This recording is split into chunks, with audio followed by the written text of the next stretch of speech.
Hey traders, Nick Shaheen here looking at GE. I don't know a lot about the company. I know that nobody knows a lot about the company these days.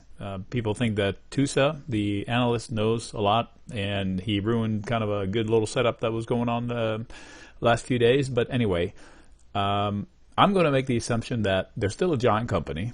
They still own a whole bunch of businesses. They're a lot better off now than they were a few months ago. And leadership seems to have stabilized with a question mark. So how do I trade it? I know one thing. It's too tight for too long, meaning this box here, I drew this a while back and they're still stuck in this range. So it's consolidating. Usually when you consolidate, you're ready to make a move to get out of that area. And on the way up, obviously it'll be a resting zone. Like if you go up, you do this to establish, to let price catch up, and then you go higher. Okay, when you do this and you hit a prior level that was failure, oh my goodness, then you may consolidate and decide that that was a bad idea. So what do I do now? It's going to break out. It's just a matter of when. So if I wanted to use the stock itself, I'll just buy it and plug my nose and forget about it. That's one way of doing it. It's $10. So it's almost an option itself. But if I wanted to use the options, and I buy calls or call spreads, now time is my enemy.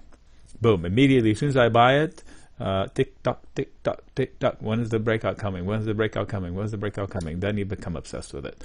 What's the alternative? I personally prefer to, okay, if I know that it's not going to zero, if I know it's not going to zero, then I would rather sell risk below when I see value. I don't know if there's actual value in this company. Does it make money? No, it looks like the PE is negative. So let me click on it here and see what comes up, like times sales or whatever. Not sure how accurate that stuff is. Sometimes it's wildly inaccurate, especially when the company, okay, so it sells less, its price is less than its sales, so less than 1 time sales. That's pretty good, so it's not too bloated.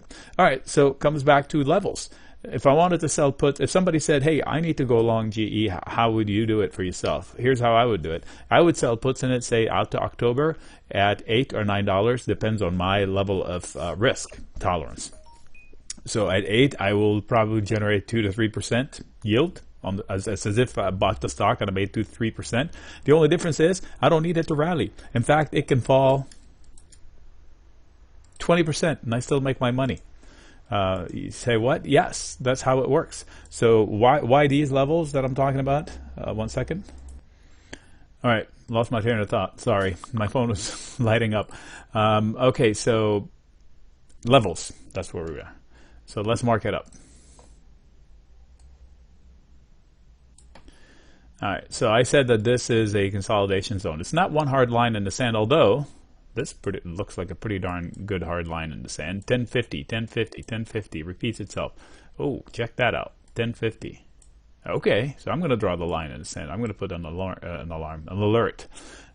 It is a zone in my opinion, but it seems like machines are stopping or acting on 1050. And here it's a wishy-washy. Let's call it 9. Nice round number. Look. 9 ledge. So this was a ledge, right? Accident scene. I'm sure it had many more up top, but this is the last. These are daily candles, about a year's worth. So it was doing its thing, and then whoa, off a cliff, and then that's too much, and then they had an inverse head and shoulder right here, and say, hey, I'll take it. Boom, level to level. So these are levels all the way down. Too much.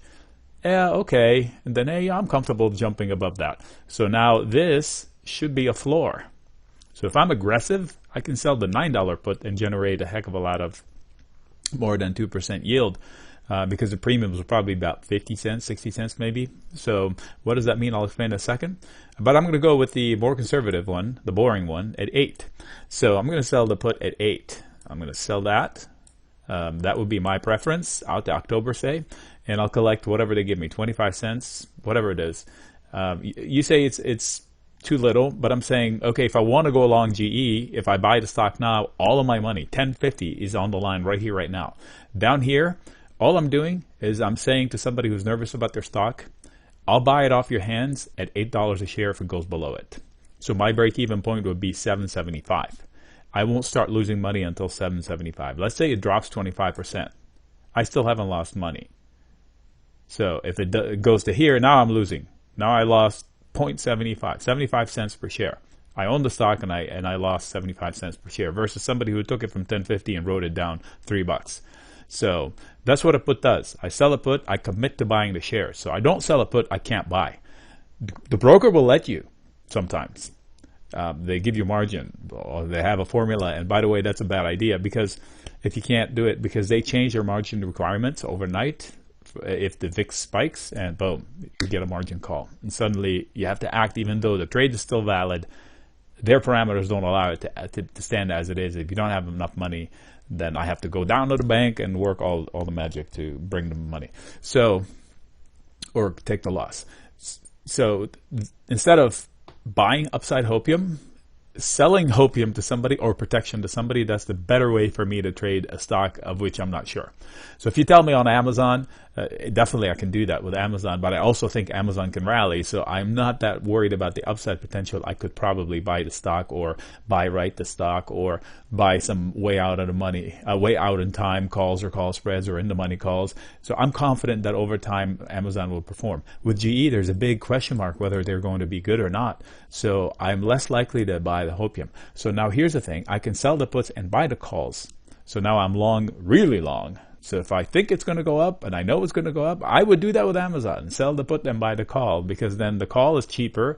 And if Amazon doesn't crash, my loss is a lot smaller if nothing happened, right? But if something happened and it ran my way, then I'm really profitable. So let's go to a weekly just for a final check.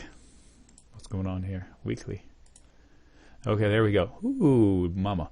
All right, so this is the same chart, only weekly. Every candle is 1 week. And this is the same area I was talking about that's consolidating. And that's that little inverse head and shoulder. And that's the ledge from which they fell off. And it's like almost $11. So they consolidated a lot around 13, 12.50, 13. So if I'm long and it gets to 12.50, I'd get out, because it's a natural spot for it to stall. So again, this is not a solid statement that GE is out of the woods. This is a bet that the worst in GE was here, and that I'm willing to take the risk if it goes down there again, and I would sell puts down there. More aggressive would be a puts here. I don't think it has 50-cent puts for October. Let me check on premiums. Yeah, no 50-cent premium. So about 22 cents for the 8, or double that for the 9. You know, I like boring stuff. So if I have enough, you know, at a boring level. By the way, boring means that I have an 85 theoretical chance of success at 8. That's the theoretical chance. How do they calculate that? It's easy. I eyeball it with using the delta, and that's where if you look at the options chain, it tells you where they expect the span to be between this and that. That's where the market makers expect it. And if you sell on the outside of those, the odds are in your favor that you're going to be successful. If you sell on the outside of those, if you're the buyer outside of those, you're just reaching too much hopium. All right, Nick signing out, so I'll make this video short.